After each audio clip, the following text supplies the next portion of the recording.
Assalamualaikum warahmatullahi wabarakatuh. Tabi pun. Perkenalkan, saya Mida Ayu Restanti, guru IPA SMP Negeri 2 Menggala Timur, Kabupaten Tulang Bawang, Provinsi Lampung. Pada kesempatan kali ini, saya akan berbagi praktik baik yang telah saya laksanakan di sekolah ini. Ilmu pengetahuan di sekolah memiliki peranan penting dalam mengembangkan kemampuan berpikir ilmiah, kritis, dan kreatif peserta didik agar mampu memahami fenomena alam serta memecahkan masalah dalam kehidupan sehari-hari. Namun, pada kenyataannya, pembelajaran IPA terutama di sekolah ini masih banyak yang bersifat konvensional dan hanya berorientasi pada hafalan konsep semata. Dalam menjawab tantangan tersebut, diperlukan suatu inovasi dalam pembelajaran IPA yang memberikan sebuah pengalaman belajar yang bersifat konseptual dan inovatif. SMP kami memiliki visi mewujudkan SMP Negeri 2 Menggala Timur berwawasan lingkungan dan bernilai 8 dimensi profil lulusan. Lingkungan sekolah SMPN 2 Menggala Timur mendukung pembelajaran dengan fasilitas yang memadai. Meskipun terdapat keterbatasan dalam akses teknologi dan sumber belajar, namun kami tetap berinovasi dalam pembelajaran yang berlangsung. Berdasarkan hasil analisis rapor pendidikan SMPN 2 Menggala Timur tahun 2025, diketahui bahwa kualitas pembelajaran masih berada pada kategori sedang, yang artinya masih perlu adanya pembenahan terutama pada aspek metode pembelajaran. Kondisi pembelajaran di kelas umumnya masih berpusat pada guru.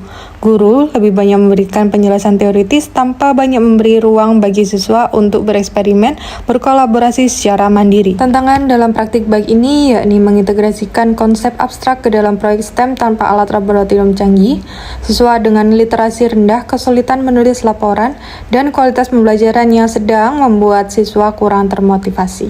Oleh karena itu, saya berinovasi untuk meningkatkan kemampuan berpikir kritis dan keterlibatan aktif peserta didik dalam proses belajar melalui pembelajaran TAPIS berbasis STEM yang relevan dalam kehidupan sehari-hari. Adapun TAPIS merupakan akronim dari Tantangan Proyek Ilmu Sains. Pembelajaran TAPIS berbasis STEM diawali dengan membuka pembelajaran dan berdoa.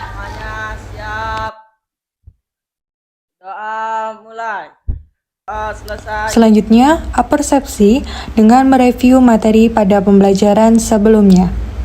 Menyampaikan pertanyaan pemantik yang menarik perhatian siswa agar membangun prinsip berkesadaran dengan menyajikan fenomena sederhana kertas terbang. Menyampaikan tujuan pembelajaran dan menjelaskan kepada siswa rangkaian kegiatan pembelajaran yang akan dilakukan. Sintaks yang pertama yakni identifikasi masalah. Peserta didik disajikan sebuah kasus yang ada pada website pembelajaran TAPIS berbasis STEM yang telah saya susun. Kemudian diminta untuk menyusun pertanyaan ilmiah dan merencanakan pemecahan dari permasalahan. Sintaks selanjutnya, perencanaan dan desain. Peserta didik diminta secara berkelompok mendesain produk untuk memecahkan permasalahan. Guru memfasilitasi dengan membimbing kelompok serta memberikan sebuah penguatan materi kepada masing-masing kelompok. Pembuatan produk dan implementasi. Peserta didik menyusun produk proyek dengan mendokumentasikannya dan melakukan unggah pada YouTube serta mengumpulkan link pada menu pengumpulan proyek. Peserta didik diminta untuk merangkai produk yang telah mereka desain sesuai dengan permasalahan yang telah mereka amati. Aspek ini dapat melatih peserta didik berpikir bagaimana membuat alat pemecahan masalah yang menjadi suatu keterampilan penting yang harus ditingkatkan.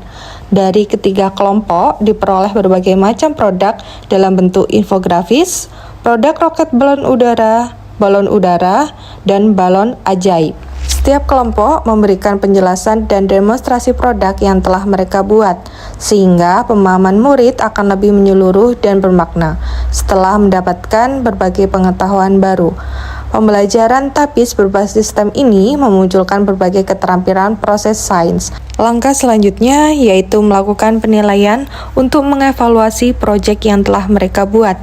Murid juga dapat memberikan penilaian kepada kelompok lain dengan menempelkan sticky notes dan emoji. Metode ini dinamakan metode window shopping. yakni mengunjungi booth hasil karya kelompok lain untuk mempelajari materi baru. Setelah mengunjungi hasil karya kelompok lain, masing-masing siswa memberikan refleksi dan umpan balik kepada kelompok lain yang dikunjunginya. Setelah melaksanakan proses pembelajaran, guru mengecek pemahaman murid dengan kuis menggunakan quizzes paper serta melakukan refleksi pembelajaran hari ini, kemudian menuliskan kesimpulan dan menutup pembelajaran. Pembelajaran TAPIS berbasis STEM ini berhasil meningkatkan pemahaman siswa terhadap materi tekanan gas dengan 70% siswa mencapai kompetensi pada saat post-test. Siswa lebih termotivasi dan berperan aktif dalam proses pembelajaran. Halo, saya Sepia. Belajar TAPIS berbasis STEM bersama Bu Mida sangat menyenangkan. Saya dapat membuat roket dari balon. GTK kuat, Indonesia hebat.